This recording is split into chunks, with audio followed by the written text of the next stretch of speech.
I've been asked that before. Why am I here? Why am I at the main gate? Why am I at the back gate? And so at your age, and why did you do a die-in on your 70th birthday? What in your life has led you to this moment? And I think I have to say that it goes way back. We were a very cloistered religious order until after the Second Vatican Council. But it goes way back to before that, when I became intensely aware of the fact that people are always more important than things.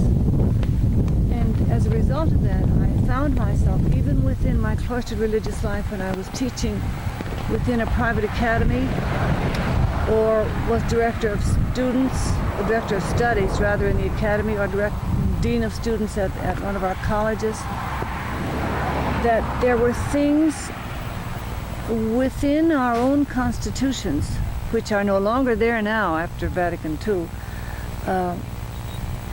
where things were more important than persons. And so I had to begin to make choices even within my cloistered life, which meant that at one point in my life, I was in my 40s, there was a sort of a great divide. And I went down to Latin America. And I went down to teach in one of our own universitarios down there. And I saw poverty as I had never seen it or experienced it before. And then I received a grant and went back and forth to Latin America, to 5 or 6 different countries, and kept on seeing the comparison between the kind of private school that we and other religious groups as well as lay groups conducted, and stark poverty. So then I came back to the United States and I was assigned to a college to teach history. My doctoral work was in history. And I taught 2 semesters and I said I can't do it.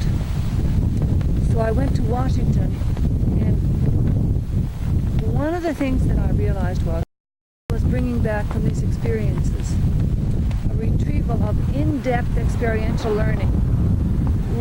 People come back with slides and information and pictures and things like that. But what was really learned from living down in Latin America, or we went to Holland, or in Mexico, for instance. And I went to places like the Peace Corps and Papal Volunteers and Red Cross and the National Secretariat for Volunteers, International Secretariat for Volunteer Service. And I said, we've got to retrieve in-depth experiential learnings and share them. So I acted as a consultant for a while doing that. But I was living on 16th Street in Washington, which is a white ribbon down the black ghetto. And I couldn't stand that either. So I'd go up to the roof and I'd look back into the alleyways behind 16th Street, and there'd be a watchdog here, and the police said, if you let these people come to your front door, we can't protect you. So I couldn't stand that either. So then with another nun who was not a member of my own order, we moved right into the hardcore ghetto right after the riots. And I lived there for about 2 years. The first nun left, and she left her order, and I think she did the right thing. She really was not meant to be a nun. Somebody told her the wrong thing when she was 15 years old. And she's married and happily married. Now I learned that these years had been, as I call it, a great divide in my life. That I could never again immerse myself in a safe community situation or a private school situation where the community and the walls and just the way the community lived from morning until night was such a safeguard, as far as food, as far as housing, as far as clothing, everything. But I also began to realize that there was a new concept of education developing within me if we were going to conscientize or make aware. Paulo Freire uses that word, conscientize, so much. not just, I wasn't thinking so much of other men, but anybody. And Paulo Freire says that the oppressed are the only ones who can't free themselves, and that by liberating themselves, they thereby liberate their oppressors. If I'm no longer oppressed, then there's no oppressor out there. Then I began to recognize that wherever something really generative or creative, new birth, vital, moving from social justice to social action, bringing forth some new concept of how to live or how to develop a center or something. Women were at the heart of it. And so I began to recognize something about the woman movement, as I call it. And it wasn't people like Jane Fonda that did it to me. It wasn't that kind of thing. It was the fact that that women have a whole other way of communicating, and it's a way of communicating life. It's not communicating information. It's bringing forth new ways of doing things. We know now so much more about the right side of the brain as compared to the left side of the brain. And, you know, that's funny because that's the intuitive and creative side, and it goes with a woman's body, which gives birth. And then they use their left side of the brain, which is logical, to put that into practice. So a new mode of education began to make itself apparent to me, which I called critical action, where you had to do something. And I said, well, it was a motto, when in doubt, do it.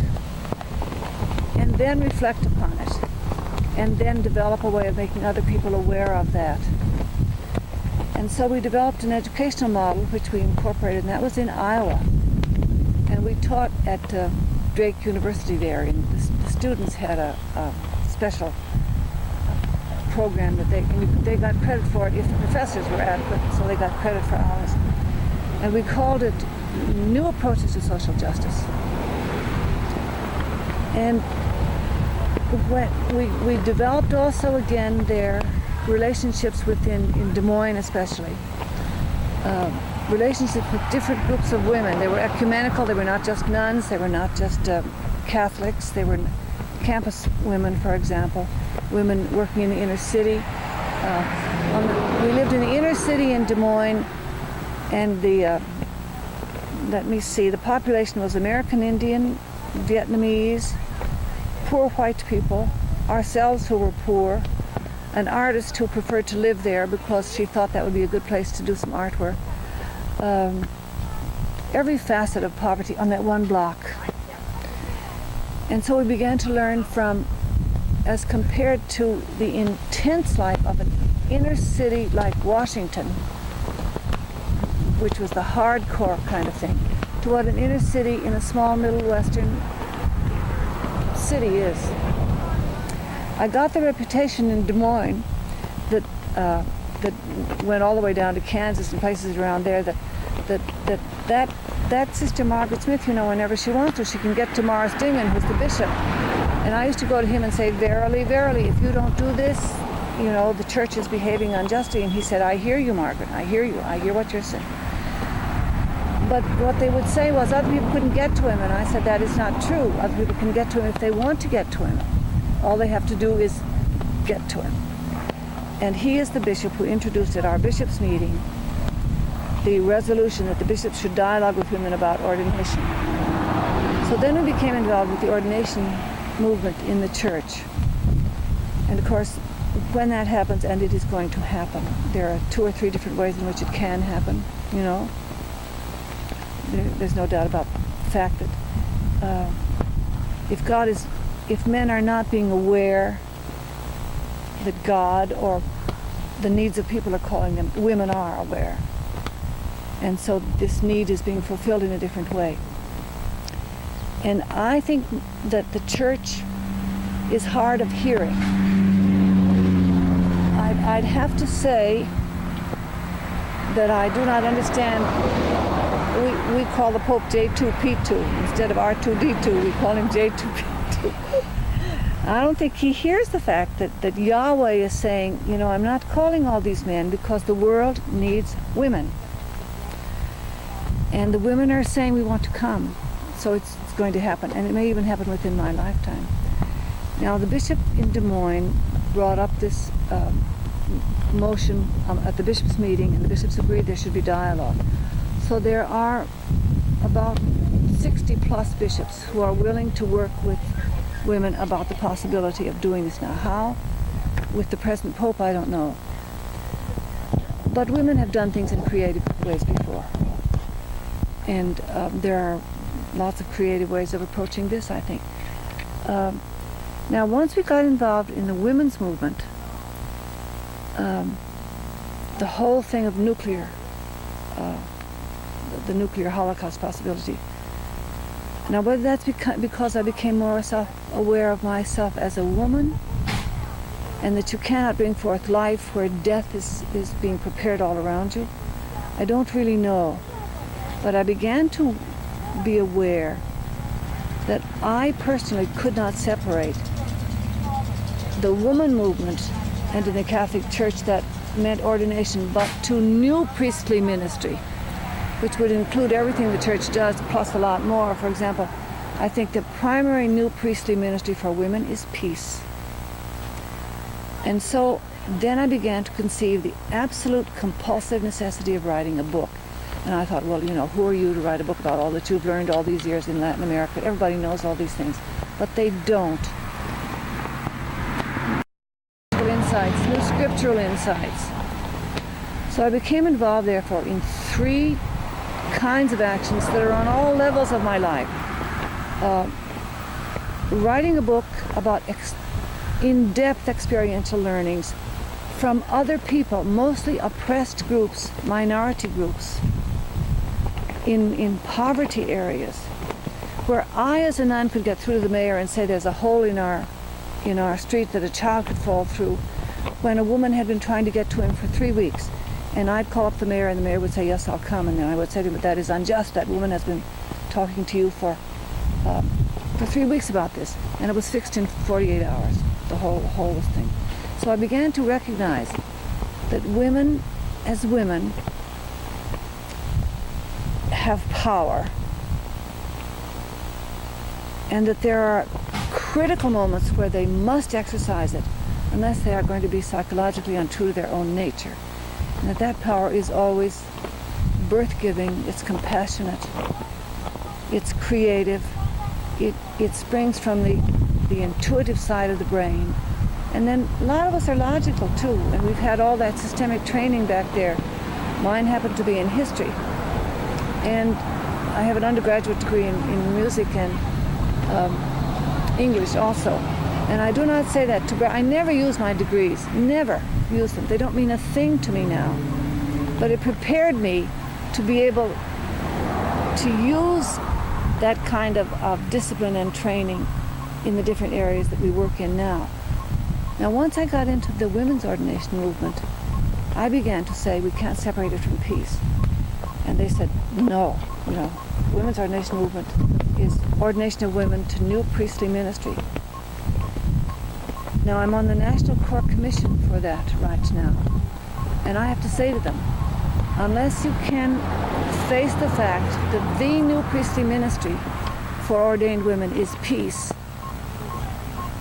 and that it also has to be ecumenical, not just Catholic priests, but the Women's Ordination Conference, I feel, should include other ordained women. And they come to our meetings in Rochester. Then I'm living according to a different philosophy, and my own integrity is involved.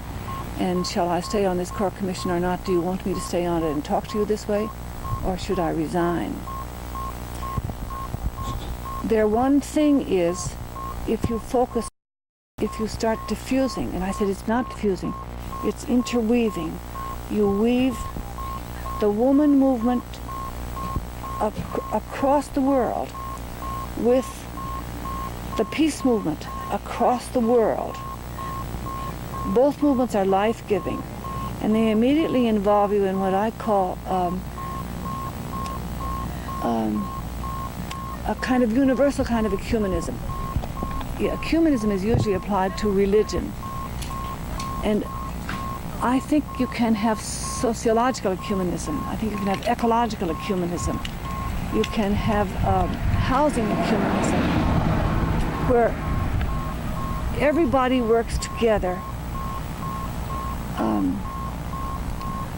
for the increase of not just the quality of human life, but the strength of human life. Now that leads to the book that I'm writing, which is First, Last, and Always, and I'm always putting it aside to come and do something like this and getting clobbered by my friends for doing that. That we're talking about systemic change. That the structures that we know, whether they are political or ecclesial or sociological or whatever, have to be radically changed, not in the sense of revolution, but in the sense of new creations. In other words, out of the past, keep whatever is good, but create what is new outside of the existing structures. So I think I've come to what is a root change in my life, and I use the word root in the sense of, even at my age, and as I said to the reporter, I did the die-in on my 70th birthday to celebrate that, because I still think more can be done. That new life is being born that has never been in the systems and structures that exist in the world before. HeRSToRy for equality, and it includes that. Everything that women have fought for is included in it. But we're also saying that if women, as women, bring the qualities that women have to every aspect of life, then you're going to have a whole new world. No women would build this depot as a whole. I mean, I saw those men at Interlaken defeminize their women. Marion said to me, don't say that they're women, those women don't belong to them. Marion is the lay woman who works with me. And we're working on the bonding between religious women and lay women. But we went up to Interlaken, and those people